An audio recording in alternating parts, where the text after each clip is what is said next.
In this video, I'm going to tell you the whole entire truth about getting rich quick. And I'm probably going to say a lot of the things that either you completely don't expect or a lot of you completely expect. But I want to put a spin on it. I want you to understand that it's possible to get rich quick. And no, I'm not about to sell you my drop shipping or SMMA or AI automation course. I'm about to tell you that it is possible to get rich quick, but you don't want to get rich quick. And the only reason why I say that is because it's not about getting rich. It's about staying rich. There's a saying that goes, I would rather fail and know why than succeed and not know. And the essence of that saying reflects the importance of understanding the fundamentals of success. Because if you do get rich quick, the reality is you probably don't know why. Let's say that you ended up copying somebody else. Let's say you're a drop shipper. You copied somebody else's course. Or if you're an SMMA agency, you just did so much volume that, well, usually if you do a lot of volume, you do learn a lot. But let's say, you just capitalize on some emerging niche and you do end up getting rich quick. The AI agency makes $1 billion in a month or whatever your goals are. Ambitious people listening to this video. You don't want that. And you might be thinking, why? Don't I only need to get rich once? The reason why I say that, once again, is because if you don't understand the fundamentals of why you are where you are, if you don't understand why you're succeeding to begin with, you will not be able to keep your success. You will likely fall to the demise of you being overconfident. You'll think, I've made it. I'm the drop shipping guru now. I stole this laser hair remover tool, or I'm the SMMA guru, or I'm the AI guru because I just made 10K in 1 month. I'm going to start selling a course and sell other people on this dream. You have no idea how many people I've met and known that get to a point that maybe a lot of people watching this are trying to get to, or maybe they are at that point. Maybe 5K, 10K, 15K, 50K, 80K a month. Monthly recurring revenue. And you know what happens? They fall off. Why? Because they caught a trend. They didn't understand the fundamentals. And because of that, they inevitably failed. So this also applies heavily to people that suffer from what others call, or what everybody calls, shiny object syndrome. If you're always trying to start the new business, you know what? Let me negatively or positively reinforce you. This is probably not going to be a good statement. It's not going to be a healthy statement, but you might make it. If you keep trying 20 things, you might make it. But you don't want to make it that way. The reason why is because you're never going to keep what you make. The next question that arises is, how do you keep what you make? The answer to that question is you build something sustainable. Now, don't get me wrong. I'm not telling you to go target single mothers that are working 8 jobs at a time. You still want to pick the right boat. Because sometimes it's not about how hard you row. It's about what boat you're in. You want to make sure that your level of competence, your skill level, matches the opportunity vehicle you're in. If you're at a 10 out of 10 skill level, but you're in a 2 out of 10 opportunity, you're screwed. But if you're at a 2 out of 10 skill level and you're at a 10 out of 10 opportunity, or you have a 10 out of 10 opportunity, you might make it, but how long is the opportunity going to last? That's why if you ever see what companies retail for, if you ever study the exit game, everybody's trying to sell their business. And no, Jimmy, your dropshipping store isn't going to sell for $200 million. Oh, but Gymshark did. I don't care. Apex fallacy. That was a one-off scenario. So if you don't understand those fundamentals, you'll fail. But going back to the subject at hand, how do you pick something that you can sustainably grow? The answer to that is commitment.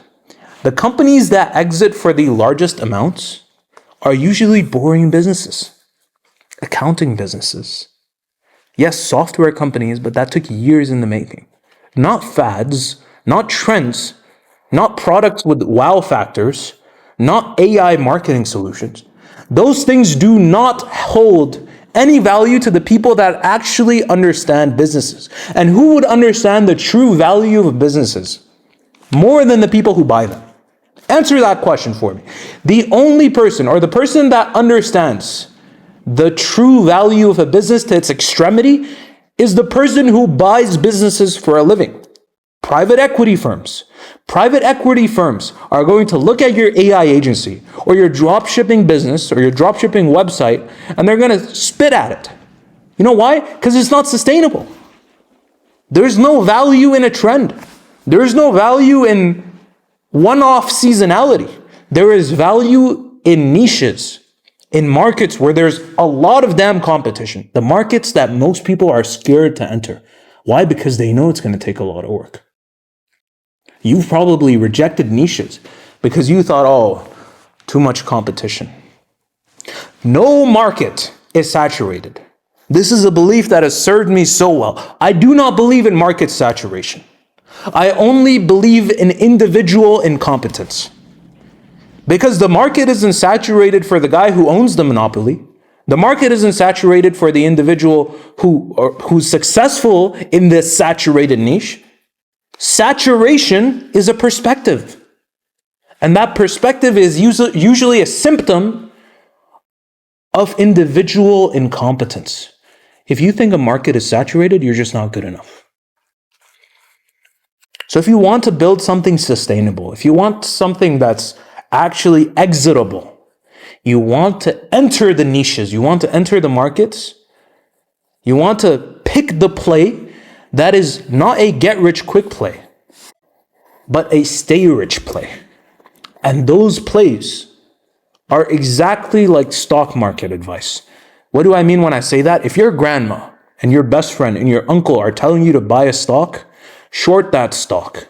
Just like that. If your mother, if your sister, if your brother, if your best friend, or if your favorite damn YouTuber is telling you to enter a niche, short that niche. Don't enter that niche. Be a contrarian.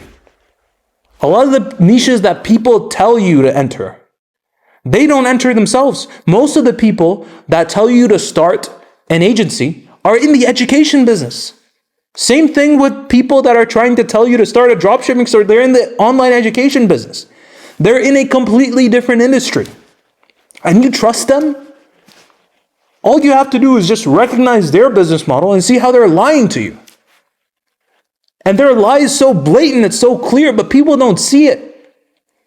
Why don't they see it? Because of their short-minded, impatient brains that can't understand the damn reality of what it takes to actually build something sustainable. So pick the hardest niche you can. Pick the most competitive niche you can. Go for the long play. And I know most people won't listen to me because I make my content for a very particular type of entrepreneur. I make my content for the entrepreneur who aims big. And by big, I don't mean $1 million a year. I don't even mean 10 million. I might not even mean 100. I might not even mean 1 billion. I'm talking to the ambitious people out there. Maybe, you're like, oh, I just want 10K a month and, I just want to sit on a beach with my wife or wives, depending on what religion you come from. Let me break a belief for you. Most people that only want to get to this point don't even get here. You're aiming for 10K just so you can have a car and just so you don't want it bad enough. A beach, an AMG, a car, a wife, these aren't big enough motivations.